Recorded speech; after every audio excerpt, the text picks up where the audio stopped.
Hello again, partners. In my last report, the story was about a young man nearly 7 feet tall. In this one, it's about a quiet little woman who became a patriot in her own kitchen, Mable White Holmes. Mrs. Holmes was an average homemaker, spending long hours in the kitchen preparing foods for her husband, as did most of the women. There was always a pleasant smell of pies or bread baking in Miss Holmes' house. I remember as a little boy growing up in Oklahoma, my mother made such good biscuits and gravy for breakfast. We didn't know we were poor. Dad always said, my family has 3 meals every day: oatmeal, cornmeal, and miss a meal. Dad was so funny, so great. Anyway, back to our story. Mable White Holmes loved to prepare foods for charities, church events, and bake sales. One day something happened that changed her life and the American kitchen forever. One of her sons brought home some biscuits baked by his friend's father. That dad was a widower and did all the cooking himself. Mable White Holmes didn't have the heart to tell her son that his buddy's dad's biscuits were, to put it mildly, horrible. She mumbled out loud, someone ought to invent an all-purpose biscuit mix that even a clumsy man could use. Then she dreamed one night she was in the kitchen and came up with something entirely new. She remembered her dream the next morning.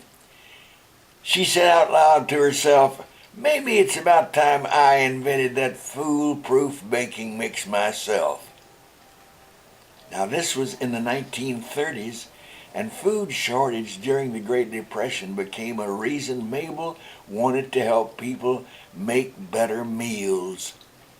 Well, she worked hard day in and day out and finally perfected an all-purpose baking mix. She told a friend, women or men can now fix up a batch of healthy biscuits in a jiffy. Hold on, Jimmy. Mable White Holmes invented Jiffy Mix? All those little blue boxes you see in the grocery store? That's exactly right.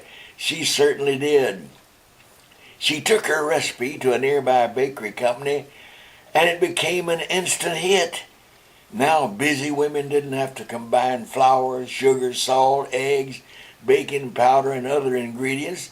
All they had to do was just open the box and add water. Biscuits in a jiffy. The company decided to sell Mable's biscuit mix in small boxes, because people couldn't afford a big box of anything during the Depression.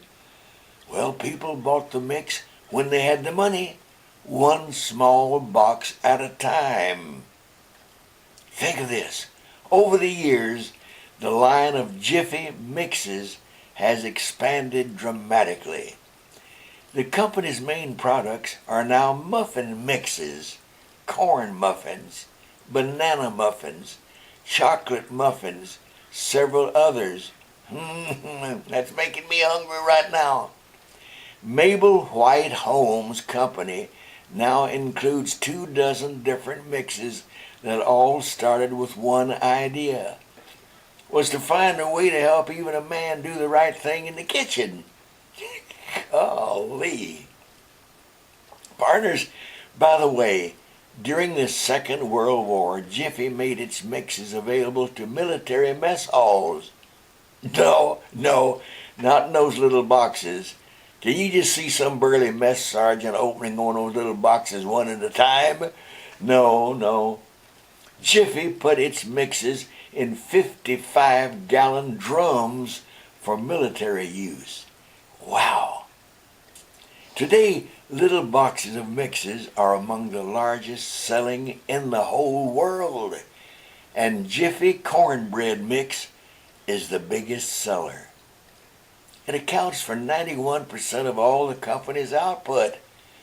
Mable's little idea grew into a company that packages more than 1.5 million boxes of mix a day. Did you hear me?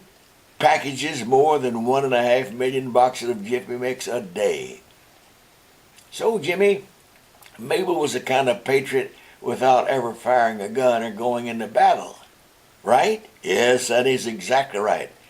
She was a great American, and she should be honored. By the way, Mable White Holmes lived until 1977.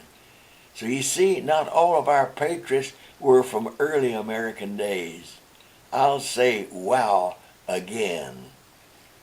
Jiffy Mixes are still a family operation run by Mabel's grandson, Howdy Holmes. Howdy, Howdy Holmes. He used to be an Indianapolis 500-mile race car driver. Mable White Holmes, a patriot in the kitchen. Okay, partners, you know the drill. Look up there at our 3 boxes. The one farthest over the right has that big red X. Click that one and whoosh, you'll be back to our report page for the rest of this week's comments. My writer and researcher, Dennis Daly, knows just where to return in time to bring the perfect stories for me to video and report to you each week. I can see Chip looking at me right now. My special thanks to all of you partners who have been so helpful with your tax-free contributions to our little foundation listed below. Bless your hearts. Remind teachers and principals to contact me about coming to their history and civic classes to tell my versions of stories about America, which they no longer teach today. I love getting hugs from students, and we always hold hands in a circle, closing our sessions with a prayer for one another and our leaders in Washington. God bless you, and God bless America. Thanks, Dennis, for researching my stories to bring you on video. I love you. Go get 'em, Tigers!